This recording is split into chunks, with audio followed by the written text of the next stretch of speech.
here with Emma Hatto, who is Head of Product at Advanced. Hi Emma. Hi. Thanks for joining me at BLTF. You're welcome, it's good to be here. So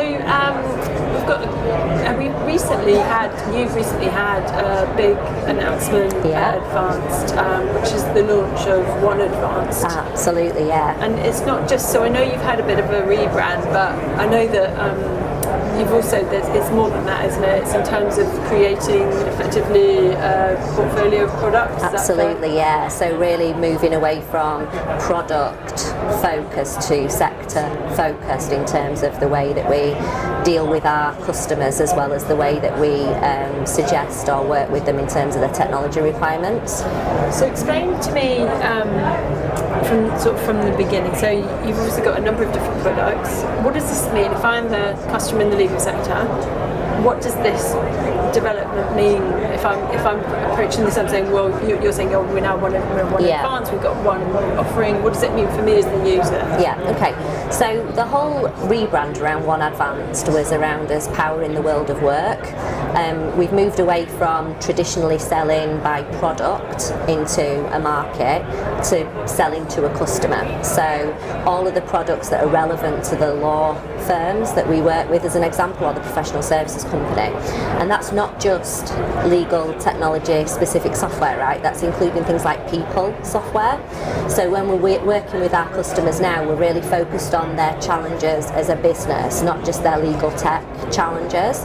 So an example of that is building on the practice and case management solutions, the legal forms products, the time capture solutions, things like performance and talent. So managing your people, helping them get feedback continuously, objective setting, goal setting, managing conversations, the things that traditionally people who are not necessarily trained in management can struggle with. And we see that as a big challenge within law firms as well. So if I'm new to Advanced and I'm procuring, I come to you and I say I'm going through a procurement process, I'm looking at case management or what have you. I come to you. Are you saying that you're going to say to me, we don't really sell you case management, we sell you, and then I'm sort of the end solution? How would you approach that? If I come to you and I'm listening to this and I want a new case management system, I come to you, you're still going to go through the same so we'd always start off life with a discovery. So what's the challenge that you've got? What is the problem that you're trying to solve? What jobs are you trying to get done? And we'd focus on that from the different personas within the law firm. So it's just about really understanding, why are you on that procurement mission? What are you trying to solve? What's the real sort of under the hood reasons as to that? So we'd always start with that discovery. Then we can position the best products that we've got that meet those challenges from within a OneAdvanced perspective. And how long ago did this happen? So the rebrand to OneAdvanced was very recent, so March time we did the full relaunch. In terms of the OneAdvanced legal portfolio, that came to market towards the end of March, so we're in our early adopter phase at the moment. And again, so one of our key strategic challenges was, how do we take the 1,500 customers that are using our on-premise practice and case management solutions, and how do we help them see the future of what cloud looks like for them? So part of that, for the last 2 years, we've been working on our cloud strategy and how we can sort of help our customers understand what that means for them as they move forward. When we brought that to fruition, we actually then changed the strategic direction.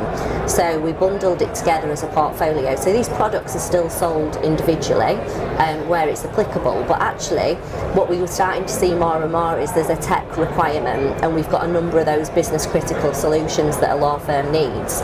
So actually bundling it together in a single per user per month price point actually fits in really well with the law firm. So they don't have the challenge of trying to adopt new software further down the line, it's just there. So from a success perspective, we can work with them from day one to month 6 to unleash the potential within that portfolio. Do you think with the cloud journey, so there's a lot of firms that are using case or practice or all-in-one systems and they might be like a conveyancing firm with really heavy duty, automated workflows. Yeah. And then we're talking to them about moving to the cloud. Is that quite a difficult transformation? It can be. I always think that the hardest part of that is understanding the process that you want to implement. So getting an entire team on board with what does the end-to-end process look like. I think once you've understood that end-to-end process, it's very easy to implement it in technology if you've got the right technology solution. And do you think within the cloud you can replicate that now? Yeah, absolutely. So workflow means something different to everyone. It's one of those words where you use the word workflow, and the first thing you say is, what do you actually mean by that? So what do you mean by workflow? And some people say, actually, I want the system to do things on my behalf. I want it to guide me. Or a lot of firms are actually saying, I don't want it to be too prescriptive. I just want it to help me do the job that I need to do. And actually, I want a nice task list with automated document creation, with automated diary reminders, with communications to the client when I click a button to say that needs to be done. Others, it's actually, I want an end-to-end chain process that stops the user deviating away from that and helps sort of enforce some of the compliance. So it's very much dependent upon the type of law that the firm are doing, but also the individuals within that department. Many more experienced individuals don't want that rigour around it. They want the help, they want the automation within the system, but they want to use their legal expertise to be able to do the job that they're trained to do.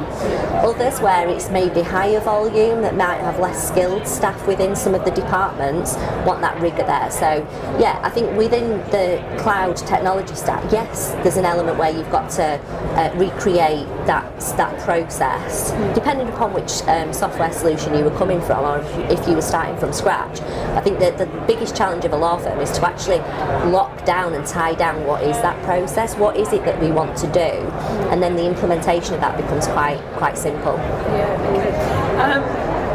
Yeah, I think unfortunately that's all we've got time for. That's okay. I was gonna, maybe I've got time real quick. Like just, we've talked a lot. We've seen a lot of changes around this sort of same sort of topic, where what people are doing is they're creating an interface, so they're creating a dashboard. Is that effectively what you've done? And from a techno and application perspective, you've created a dashboard across all of the different systems so that people can access all of the data. Yes, so we're focused on the user journey, and it doesn't matter which system the user needs to use from ours, they can access it from one location. So that streamlined integration, that consistent look and feel, doesn't matter whether it's the cloud, it's a forms application, or whether it's a practice and case management application. You can just do the job you need to do from within that one solution. Okay, very cool. Yeah, unfortunately we have to leave it there. No, that's okay. It's really nice to talk to you. Thank you so much for your time. Thank you for inviting me over. Thank you.